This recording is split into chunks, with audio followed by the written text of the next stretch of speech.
Shalom, shalom. It's the brother Hadab Yar from the GMS Mobile, Alabama camp, coming at you with another lesson. But before I get started, I want to give our glory, praise, and honor unto Yahweh, by Hashem, Yahweh Shai, by Hashem, and Kakadash. Double honor to the apostle and elder of the great millstone who teach and rule well. Peace and salutation to the hopefully elect that's scattered abroad, preaching the truth and sincerity. To you, I want to say shalom. And I'm going to name this Segregation is Wisdom. All right, because when you separate things, you are putting them in their own respective place, which will allow you to identify things better. Okay. All right, you looking for this, all right, it's over there. Or you looking for that, well, it's over here.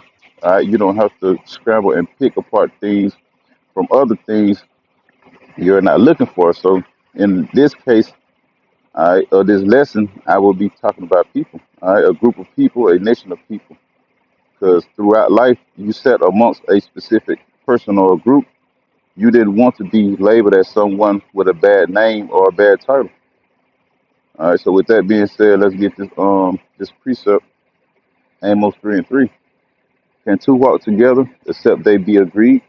Right. So no matter who you choose to walk with, all right, to conversate together, all right, to hang around or just go out on the town, some shape, form, or fashion, you agree, to be with this person or group. So most likely you will be looked upon to be as that person or group, especially if you hang with them often. All right, like these rappers say, if you hang with the ops, you get hit too. So that's why we say, you know, um, don't unite, with these other Israelite camps, man. All right, that's why we don't unite outside of Great Millstone, because these Israelite camps are bugged out, just as the rest of this world. Niggas would get you into a whole world of trouble just by hanging with them. Okay. And as far as you women, that I always want to be a part of something. Imagine being in a brawl that you wasn't ready for, that you wasn't expecting, that you didn't cause. Okay. That brawl in Chicago is a prime example of why we say you sincere women don't need to be amongst us, because anything can happen. You know, it's not a hate type of thing. All right. He man woman haters club type thing. But these other Israelite camps allow their women to be amongst them, to be in harm's way. Okay, these other Israelite camps are counterfeit. They are operating off their own lust, and like the scriptures say, the end shall speak. And the Lord, has revealed his true prophets. Okay, his true servants that follow after the wisdom and knowledge of his word. All right, not them going off of their own lust. All right. This is Amos 9 and verse 9. For lo, I will command, and I will sift the house of Israel among all nations, like as corn is sifted in the sea, yet shall not the least grain fall upon earth. And because of all of Israel, not Israel, all right, meaning they are in the wrong state of mind, following after their own lust, the Lord will leave them here to melt. Two-thirds of our nation are allotted for destruction. So you can link Jake to this too. All right. And we can clearly see who the true men of the Lord is. Verse 10, all the sinners of my people shall die by the sword, which say the evil shall not overtake nor prevent us. All right. And of our nation, who are the only ones that can say that the evil day shall not kill them? All right. None of us, of course, but the ones that know that there are Israelites, which brings me to this next precept on 1 Peter 4:17. For the time is come that judgment must begin at the house of the Most High. And if it first begin at us, what shall the end of them that obey not the gospel of the Most High? Come. These different Israelite camps that know of Yahweh Shem Yahushua will be judged with a horrible judgment. Okay. And as this precept reads, Luke 12:47, and that servant which knew his Lord's will and prepared not himself, neither did according to his will, shall be beaten with many stripes.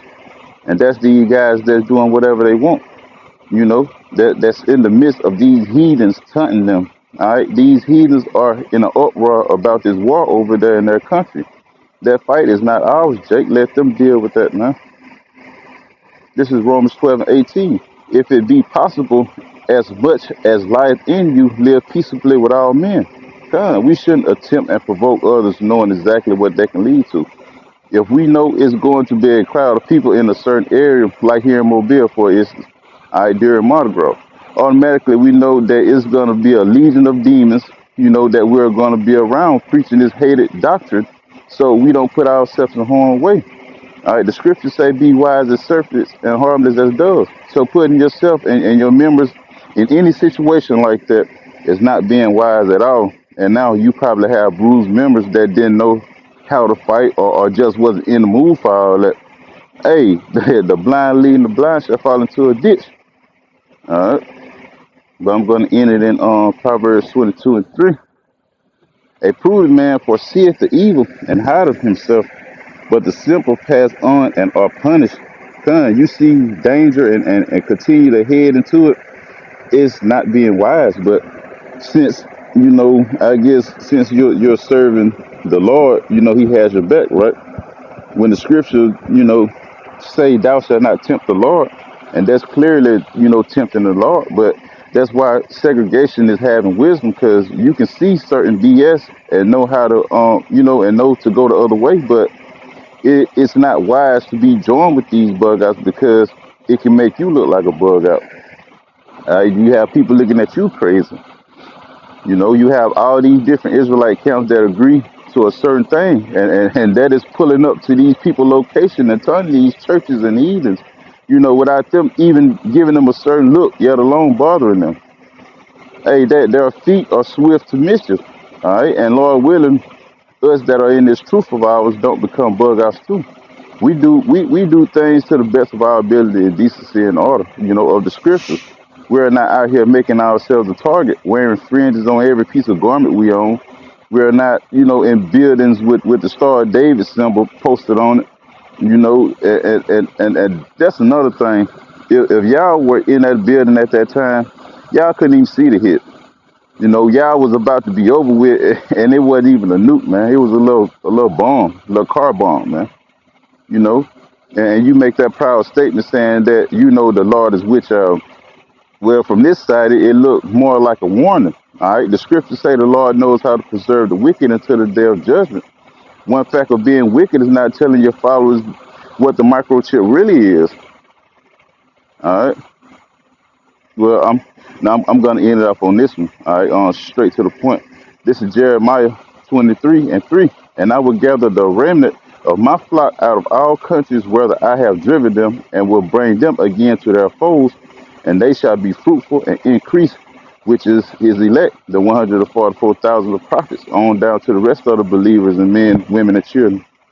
All right, verse 4. And I will set up shepherds over them which shall feed them, and they shall fear no more, nor be dismayed, neither shall they be lacking, said the Lord Yahweh. And we are being fed every minute of the days. I starting with our elder apostles on down to us younger men. And we're not lacking wisdom and knowledge, man. Okay? Being wise and prudent, according to the scriptures, all right? Like our apostles say, hey, it's true believers amongst the other Israelite camps that's going to see their shepherds for what they really worth, man. 100 mil. That's it, man. You know. But it's gonna be some that leave from amongst the group, as we get closer to the end, man. But Lord willing, this lesson will edify. To you, I want to say shalom.